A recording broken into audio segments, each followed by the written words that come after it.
రాష్ట్రంలో రైతులకు మరో 5 ఏళ్లు ఉచిత విద్యుత్ ఇస్తామని ప్రభుత్వం ప్రకటించింది. ఈ పథకం అమలుకు ఎంత ఖర్చైనప్పటికీ వెనకాడేది లేదని శాసనసభలో ముఖ్యమంత్రి వైఎస్ రాజశేఖర రెడ్డి తేల్చి చెప్పారు.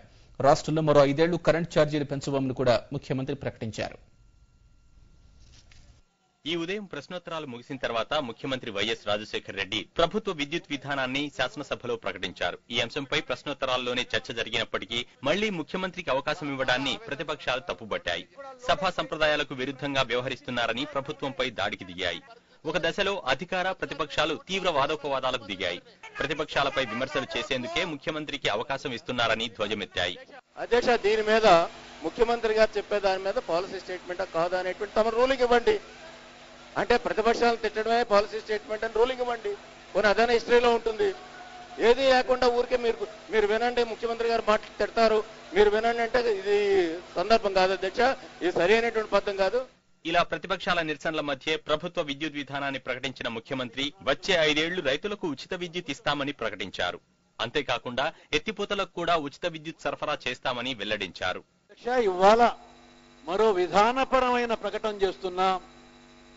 మరొక్క 5 సంవత్సరాలైనా కనీసం ఈ రాష్ట్రంలో ఉచితంగా కరెంటు రైతాంగానికి ఇచ్చే ఏర్పాటు కొనసాగిస్తాము అనే విషయాన్ని సవినయంగా మనం ఎత్తిపోతల పథకాలకన్నిటికీ కూడా అవసరమయ్యే కరెంటు పూర్తిగా ఉచితంగా కూడా ఇచ్చే ఏర్పాటు ప్రభుత్వం చేస్తుందనే విషయాన్ని మనం చూస్తున్నాం. భవిష్యత్తులో వ్యవసాయానికి 9 గంటల విద్యుత్ ఇచ్చేందుకు కృషి చేస్తామని చెప్పిన వైఎస్ మరో 5 ఏళ్లు కరెంటు ఛార్జీలు పెంచబోమని కూడా ప్రకటించారు.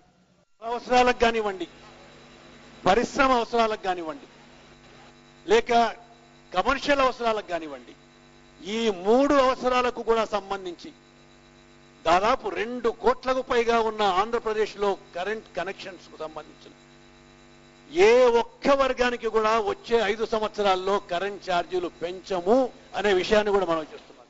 అనంతరం టీడీపీపై తనదైన శైలిలో ఎదురుదాడికి దిగిన ముఖ్యమంత్రి చంద్రబాబు ప్రభుత్వ విధానాల వల్లే రాష్ట్రంలో విద్యుత్ వ్యవస్థ అస్తవ్యస్తమైందని విమర్శించారు. ప్రజల నుంచే డబ్బును సేకరించాలి. ఉచిత విద్యుత్ ఎన్నికల్లో లాభాలు తేవటం లేదు, పైగా నష్టదాయకమవుతుంది అని ఆయన గారు మనస్సులో మాట కూడా ఈ ఉచిత విద్యుత్ గురించి చెప్పారు. అధ్యక్ష, మనస్సులో మాట అని చెప్పి చెప్పుకున్నవాడు నిన్న రోడ్ల మీదకి వెళ్ళి మీకోసమని ఏం చెప్పాడు అధ్యక్ష? ఉచితంగా ఇచ్చేస్తా, 7 గంటలు కాదు, 9 గంటలు కాదు, 12 గంటలు కూడా ఇచ్చేస్తా, అది కూడా రాత్రిపూట కాదు పగులు పూట ఇచ్చేస్తాను అని. పగులు 12 గంటలు ఇచ్చేస్తాట. 2 రూపాయల కిలో బియ్యాన్ని 5.5 చేసి 5.25 చేసి ఆ రోజేమో డబ్బులు దండుకున్నవాడు ఇప్పుడు మళ్ళా ఎలక్షన్స్ లో ఓట్ల కోసం అని చెప్పని 5.25 కూడా అవసరం లేదు, కాంగ్రెస్ పార్టీ ఇస్తున్నట్టు 2 రూపాయలకు కూడా అవసరం లేదు, ఫ్రీగా ఇచ్చేస్తానంటాడు. అధికారం కోసమే ఎటువంటి గడ్డి కరవటానికైనా కూడా ఇబ్బందే పడడు. అధికారం రావాలనేది ఒకటి తప్ప మరొక్క ఆలోచనే లేదు పెద్ద మనిషికి అని చెప్పి అనుకుంటున్నారు అధ్యక్ష. ఈ వ్యాఖ్యలపై టీడీపీ నిరసనల మధ్య వైఎస్ తన ప్రసంగాన్ని ముగించిన తర్వాత సభ రేపటికి వాయిదా పడింది. 30 AM tomorrow, the 6th September 2000